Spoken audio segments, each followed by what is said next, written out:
ကဲ okay ကျောင်းသားလုံးမင်္ဂလာဆရာဒီဗီဒီယိုမှာ solution တော့နောက်ထပ် design လေးတစ်မျိုးကိုသွားမယ်ပေါ့နော်အဲ့တော့နောက်ထပ်ပုံလေးတစ်ပုံဖွင့်လိုက်မယ်ဗျာအဲ့တော့ဆရာတို့ finder တွေတစ်ချက်ဝင်လိုက်မယ်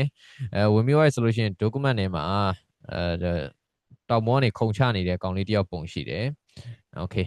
အဲ့တော့မကြခင်သူ show တော့မှာပေါ့နော်အဲ့တော့သူမ show ခင်ရိုက်ထားတဲ့ပုံအမှတ်တရလေးဖြစ်သွားဖို့အတွက်ငါတို့ gradient map လေးနဲ့နည်းနည်းလေး pop up ဖြစ်တဲ့ဟလာ design မျိုးလေးသွားမယ်POP UP pop up အဲ့တော့ pop up ဆိုတဲ့စကားလုံးကဘာလဲဆိုလို့ရှိရင်ကျောင်းသားတို့ကိုယ့်ရဲ့ design ကကြည့်လိုက်တာနဲ့ဟလာစာသားကထင်သာမြင်သာရှိသွားတယ် design ထဲမှာထည့်ထားတဲ့စာသားတစ်ခုခုကထင်သာမြင်သာရှိတယ် design ထဲမှာထည့်ထားတဲ့ element တစ်ခုခုပုံတစ်ခုခုဒါမျိုးလေးတွေကမျက်လုံးထဲကိုတန်းပြီးတော့ဝင်လာတယ်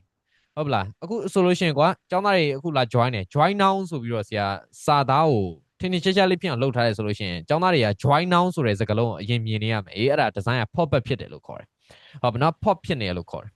Okay အဲ့တော့ pop ဖြစ်နေတဲ့စကားလုံးလေးကိုအစွဲပြုပြီးတော့ဆရာတို့က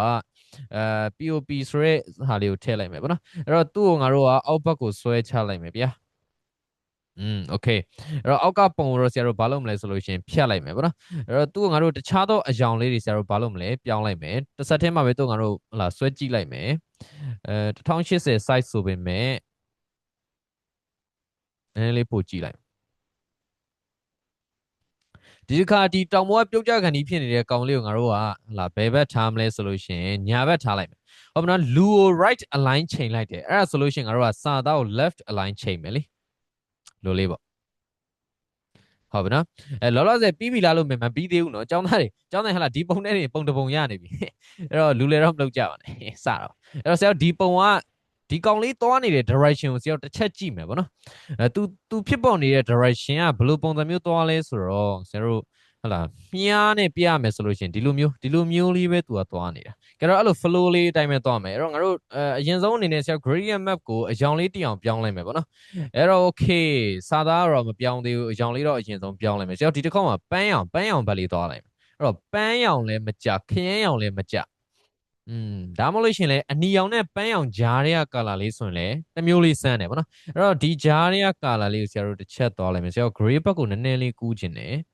okay gray ဘက်ကိုနည်းနည်းလေးကူးခြင်းတယ်ဗျာအဲ့တော့ okay အနီမကြပန်းမကြအနေအထားမျိုးဆိုတော့ဒီနားလောက်ဖြစ်မယ်ပေါ့နော်ကြတော့ okay အဲ့ဒီဟာလေးကိုပဲဆရာတို့ copy ကူးလိုက်မယ်ဒီရောက်မှာနော်ဒီမှာနော် selection ပေးလိုက် control C နဲ့ copy ကူးလိုက်ကာလာကုတ်ကိုအပြင်ဒီဘက်ကအပြာမှာလည်းအဲ့ဒီကုတ်ကိုပြန်ထည့်ပြီးတော့ okay နှိပ်လိုက်မယ်ပြီးတော့မှဆရာတို့ဒီဘက်မှာဟာလာငါတို့ shadow တွေပါရညာတွေနဲ့ပြင်မယ်ပေါ့နော် okay ဒီလောက်ထားလိုက်နည်းလေးခက်ရှင်း very nice အဲ့တော့တစ်ဖက်ကဒီကောင်ကိုကြာတော့ဆရာတို့ကနည်းနည်းလေး light ဖြစ်တဲ့ဘက်သွားလိုက်မယ်အရင် light ဖြစ်သွားရင်လည်းပန်းရောင်ဒီ color လေးရဲ့အနှစ်သာကနည်းနည်းပျောက်သွားမယ်ပေါ့နော်အပေါ်လေးနည်းနည်းတိုးလိုက်မယ်အနီမကြပန်းမကြလေးသွားခြင်းတာဆို okay အနေထားတော့မိုက်တယ်ကွာပုံလေးကတော့မစိုးဒါဆိုတော့ပိုကောင်းတယ်ပေါ့နော်ဒါဆိုတော့ပိုကောင်းတယ်ဆရာ okay တစ်ချက်နှိပ်လိုက်မယ်အဲ့တော့ okay မနှိပ်ခင်ကတော့ဟာလာအနက်လေးပါလေးနည်းနည်း adjust လုပ်မယ်တော့ဒီကောင်ကိုနည်းနည်းလေးနက်ချင်တယ်ပေါ့နော်သူ့ကိုဘေးဘက်ကိုနည်းနည်းလေးတိုးလိုက် share နည်းနည်းလေးတိုးလိုက်ဒါဆိုတော့ပိုကောင်းတယ်ကိုလို့ပြီးရင် okay တစ်ချက်နှိပ်လိုက်ပါမယ်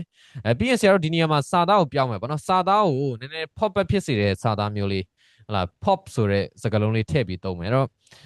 this was pop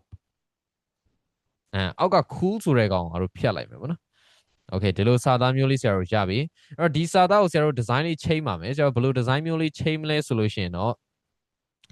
serif typeface လေးချိန်မယ်ပေါ့နော်အဲ့တော့ဆရာတို့ filter ထဲမှာတစ်ချက် serif ကိုရွေးချယ်လိုက်ပြီးတော့ဒီနေရာမှာဘယ်လို transitional serif လိုက်ပဲသွားမယ်ပေါ့နော်ဒီကောင် old style transitional serif ကိုဒါလေးမစိုးOkay เนาะအဲ့တော့အကုန်လုံးကိုဆရာတို့ကစလုံးအကြီးမထားပဲနဲ့ထိတ်ကကောင်ကိုပဲအကြီးထားလိုက်မယ် Okay yeah very nice အဲ့တော့ဒီထိအဆင်ပြေပြီသူ့ကိုဆရာတို့က leading ကိုနည်းနည်းလေးချဲပါမယ်ဗျာ Okay ချဲပြီးပါဆရာတို့ဒီနေရာမှာ element ကိုနည်းနည်းလေးသွားပြီးတော့စကားပြောပြီးတွေ့လားဒီပုံကကြတော့ element ဒီအပေါင်းလက္ခဏာတွေကတိတ်မလိုက်တော့ဘူးပို့လို့ဟုတ်မလားအဲ့တော့မလိုက်ဘူးဆိုတော့ငါတို့ခေါင်းရှုပ်မခံဘူးဖြတ်မယ်အဲ့တော့ तू သွားနေတဲ့ direction အတိုင်း element လုပ်လို့ရတယ် အဲ့ဒီလှုပ်ချက်လေးကိုဆရာပြပြမယ်ပေါ့နော်သူသွားနေတဲ့ direction ကအောက်ဘက်ကိုမြားနဲ့ဟုတ်လားဆရာမြားနဲ့ပြပေးကြအောက်ဘက်ကိုသွားနေလိုမျိုးသွားနေအဲ့ဒီ direction ကတော့ opposite direction လောက်လိုက်မယ်ဟုတ်မလားဆိုလိုချင်တာကိုပြအကြောင်းသားတွေတစ်ချက်ပြမယ်အဲ့တော့သူသွားနေတဲ့ flow ဒီလိုမျိုးအောက်ဘက်ကိုသွားနေရလေဒါမျိုးသွားနေလို့သူအောက်ကိုပြန်ကြဟုတ်မလားအောက်ကိုပြန်ကြမယ်အဲ့ဒီသွားနေတဲ့ကောင်ဆရာတော့ opposite direction ဆိုတာဒီလိုပုံစံမျိုးတစ်စောင်းလောက်လိုက်ပါdiagonal ကိုတစ်စောင်းလှန်လိုက်ပါဗောနော်အဲ့လိုမျိုးတစ်စောင်းလှန်လိုက်ပြီးတော့စာသားတွေရဲ့ထိတ်နှစ်ဖက်မှာထားလိုက်မယ်ဆိုလို့ရှိရင်ဘယ်လိုဖြစ်သွားမလဲဒီမှာတစ်ခုပြီးရင်ဒီဘက်မှာတစ်ခု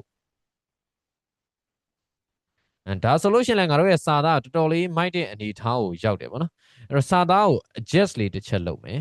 အဲ့တော့ဒီကောင်လေးကိုငါတို့နည်းနည်းလေးရှည်လိုက်မယ် okay very nice okay ဟုတ်ပြီဗျာ okay တော်တော်လေး fine ပါတယ်ပြီးတော့မှဒီကောင်ကိုပြန်ပြီးတော့ copy ကူးလိုက်ဗောနော်ဒီ element ကိုထိထိမိမိလေး copy ကူးလိုက် okay very nice ရပြီပြီးရင်ဆိုတော့ဒီကောင်ကိုအောက်ကကောင်ဖြတ်လိုက်ကဲအဝေးကနေတစ်ချက်ကြည့်ကြည့်မယ်လုံးဝစာသားထင်းထွက်နေနော်ဒါပေမဲ့အရင်ကြီးနေပါတယ်အရင်ကြီးရင်လည်းမကောင်းအဲ့တော့နည်းလေးထပ်သေးလိုက်သေးလိုက်ပြီးတော့ leading ကိုနည်းနည်းလေးထပ်ချဲလိုက်မယ်ဗောနော် okay ကဲဒါဆိုလို့ရှိရင်တော့စာသားကိုဟလာတေချာလေးမြင်ရပြီဖြစ်ပါတယ်ကြတော့ခင်ဗျားဒီနားလေးမှာထားမယ်ဒီတစ်စောင်းလေးကိုလည်းငါတို့နည်းနည်းလေးစောင်းလိုက်ဒီလောက်လောက် okay အောက်ကကောင်ဖြတ်ပြီးတော့မှငါတို့ဒီကောင်ကိုပွားလိုက်မယ်ဗောနော်